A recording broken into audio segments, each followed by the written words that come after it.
Welcome back for another video, guys. So I'm checking out Rodney Dangerfield as Jackie Gleason bursting out in laughter, guys, 1970s. So I can't wait to check it out. So if you're new to the R&R channel, welcome to the channel. Oh, before you leave, you press that like and comment and subscribe button. Alright, guys, yes, so let's go.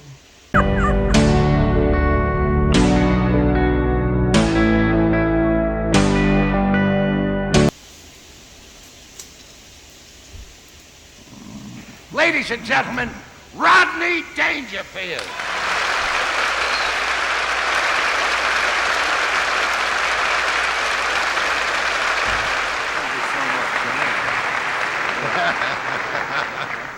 Rodney, tell me, is it the truth?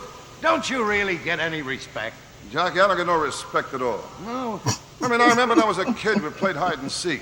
Well, they wouldn't even look for me. I'll tell you, it's the same thing with my friends, no respect. No? Well, my friends tell me when I call them on a phone, I should use a certain signal. Let it ring twice, hang up, and don't call back.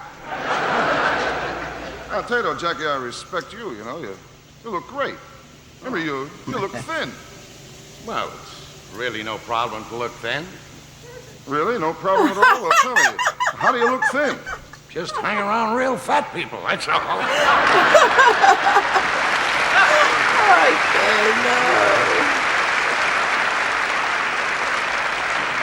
He really looks great, you know, but I'll tell you, to me, there's something more important than looks, you know? To me, it's underneath what counts. Soul, depth. That's what's important, not looks. I mean, how many times you take a walk in the street, you see a tall, handsome man walking arm in arm with a short, fat, ugly girl. I never saw that. Did you ever see that? I never saw it. I thought I saw that.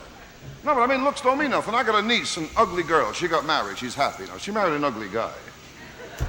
And today they got two very ugly kids. Today they have two very ugly kids, okay? He said them very ugly, okay? So to make you know how ugly they are. It's something else. In fact, they're all so ugly in a family album. They only keep the negatives. Oh, no. Well, I'll tell you, there's always problems, you know? I mean, I just broke up with my psychiatrist.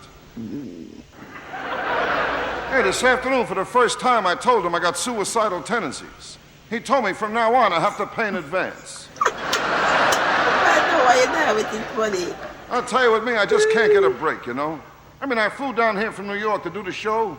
I never get lucky, like the seat next to me, a pretty girl or something. I always get a loser. I mean, an old man sat next to me, must have been in his 80s, you know. We had dinner together on a plane. I mean, this guy was old. I asked him to pass me the salt and pepper. He had to make 2 trips. And I tell you, the whole flight, I was nervous. I mean, I got nervous as soon as the pilot made his first announcement. He asked if the Miami airport was open late on Thursday night. I don't know. There's always something, you know. And sometimes I turn to my wife for some understanding. But she's a cold person. She was always cold. I remember the first time I kissed her, I felt guilty. Yeah, because I wanted to open my eyes. And I know when you kiss, you're not supposed to open your eyes. I said to myself, go ahead, don't feel guilty, open your eyes, you know? So I opened my eyes. She was staring at me.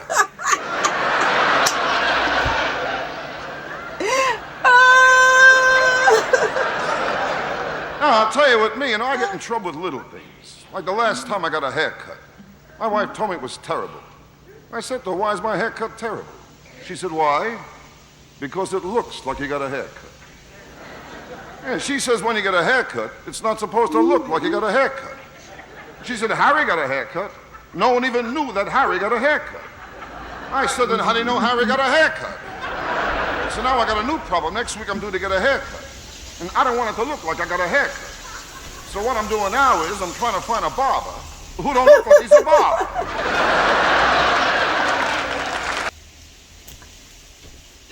Right?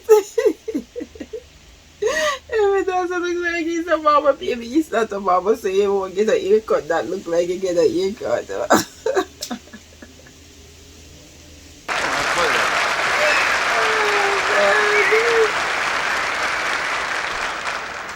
I'll tell you what, my wife is always something, you know. And like the other day. The other day she told me she gave me the best years of her life. And what worries me now is, what's coming up?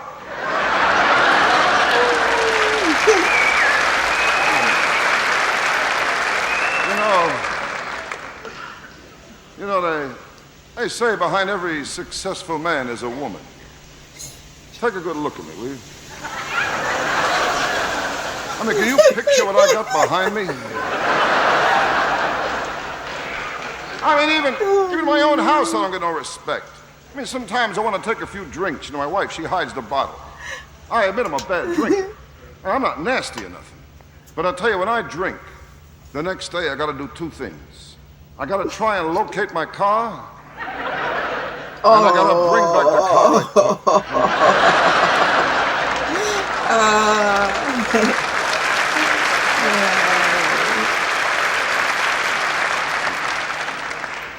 It's nice here, though, Jackie Gleason, sure they treat you right. Miami Beach, palm trees, everything. It's so nice, So different than my neighborhood.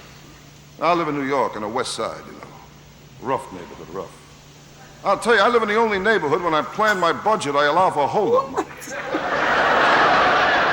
rough neighborhood. I'll tell you, where I live, nobody has respect for the law. Last week on my block, they raffled off a police car. There were two cops still in it. And the police station's right on my block. Even the cops are afraid. Only police station I know, the front door has a peephole in it. What now? Imagine that. Imagine a police station that has a people. They would be that afraid. Make sure they look before they come out. I'll tell you, there's one cop there that's really tough, though. I saw him the other night. This cop, he's tough. And this cop, he fired 3 warning shots into the guy he was warning. Now, I'll tell you the truth, there's one thing in this country I can't figure out. The streets are unsafe, parks are unsafe, subways are unsafe, but under our arms we have complete protection.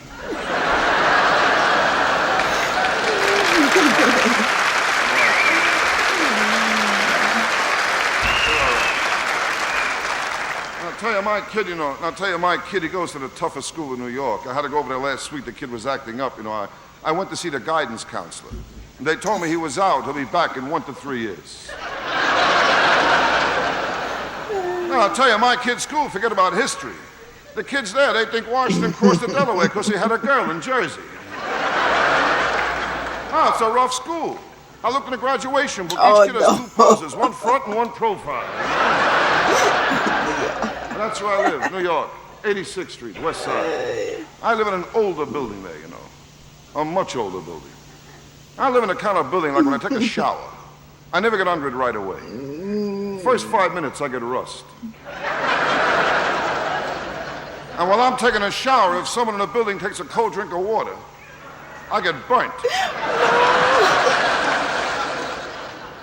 And I got radiators that whistle.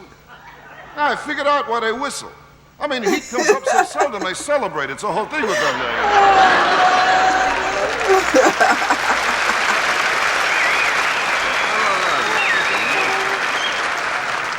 And I'll tell you, when things go wrong in the apartment, I got no help from the superintendent. He won't fix a thing. I'm always looking for the super. He won't come up. Last week I tried to trick him. I said, come on up, we're having a party. He said, should I bring something? I said, yeah, a wrench in your galoshes. Now, I'll tell you something else in my neighborhood I don't like. They're always coming around asking for donations, support different movements, drives, causes. Guy knocked on my door last week. He told me how the Korean people need our help. And he said if I give just $1, then Sugu and his wife and 12 kids, they can have rice for a whole year. And not only can I have rice for a whole year, but the kids will get books and pencils. And Sugu can get a new boat. And they can send 4 kids to college. And I told him I'd be very happy to give Sugu $1 if he would show my wife how to stretch a buck that far, For real. I want them to show me how to stretch that book too. Oh man, that was something else. Rodney is crazy. I love me some Rodney Dangerfield, guys. I miss reacting to him. Been a while for sure. Alright, that was a sure good one, guys. Very enjoyable. I have the audience and myself laughing right through from start to finish. Alright, guys. Yes, I hope you enjoy that one too.